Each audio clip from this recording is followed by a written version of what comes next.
When I arrived, the building was empty, dark, silent. And the classroom they told me to go to was 3B. I stood outside the door, heart pounding, hand on the handle. And then, from inside, I heard it, a chair slowly dragging across the floor. I never opened that door. But sometimes, when I walk past that hallway, I still hear it, a voice, waiting, patient. Stay. There's something about schools at night that feels wrong. Not empty, just quiet in a way that feels watched. I used to stay late after school, not because I wanted to, because I had to. I was failing math. So every day after classes, I stayed back for extra lessons. The classroom was on the third floor, room 3B, at the end of a long hallway, far from everything else. During the day, it was normal. Students talking, chairs moving, teachers yelling. But after 5 p.m., that place changed. The first time I noticed something was small. I was sitting alone, waiting for my teacher. The hallway outside was empty, completely silent. Then I heard it, a chair moving right behind me. But I was the only one in the room. I turned around.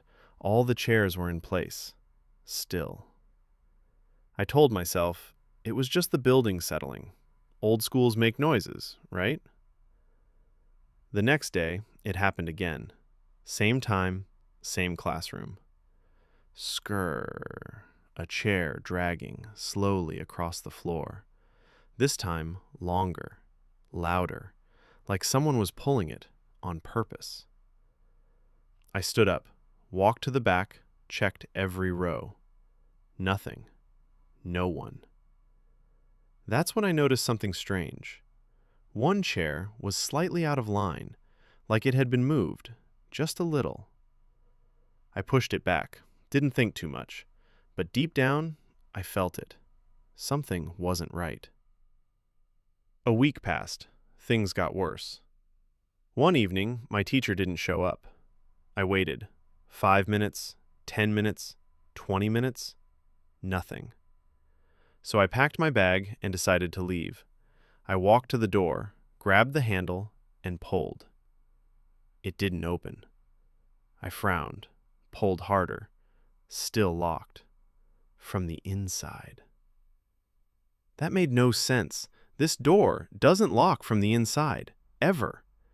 I tried again, harder this time. Nothing. Then I heard it, behind me. A whisper, very soft, very close. Stay. I froze, every part of my body locked. Slowly, I turned around.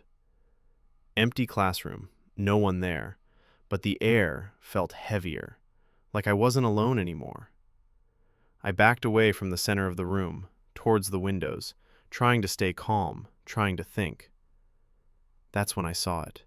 In the reflection of the glass, behind me, between the desks, a figure, standing still, tall, not moving, watching me. I turned around instantly. Nothing. Gone. I ran to the door again, pulling, shaking. Open! Open! Then suddenly, click. The door unlocked, by itself. I didn't wait. I ran. Down the hallway, down the stairs, out of the building. Didn't look back. The next day, I didn't want to go back, but I had no choice. Classes were normal. Everything felt fine, like nothing had happened. Until my friend said something that changed everything. He asked, "Why were you in 3B last night?" I stared at him.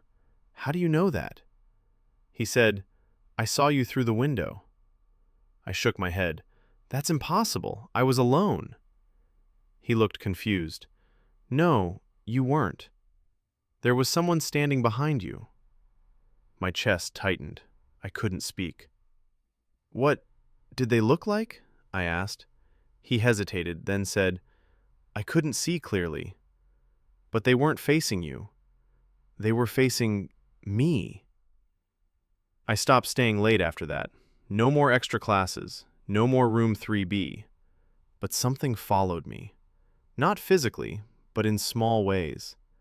I started hearing whispers, at night, at home, soft, faint, always the same word: stay. A few days later, I checked the school website. I don't know why. Maybe curiosity, maybe fear. And that's when I found it. An old article from years ago. A student had been locked inside room 3B after school, alone. They never made it out.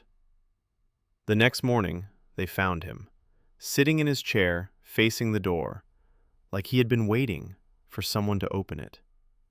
After reading that, everything made sense. The chair moving, the locked door, the whisper. He wasn't trying to scare me. He didn't want me to leave. He wanted me to stay, like he did. A week later, I got called to school, after hours. They said it was about my grades, important, I had to come. When I arrived, the building was empty, dark, silent. And the classroom they told me to go to was 3B. I stood outside the door, heart pounding, hand on the handle. And then, from inside, I heard it, a chair slowly dragging across the floor. I never opened that door. But sometimes, when I walk past that hallway, I still hear it, a voice, waiting, patient. Stay.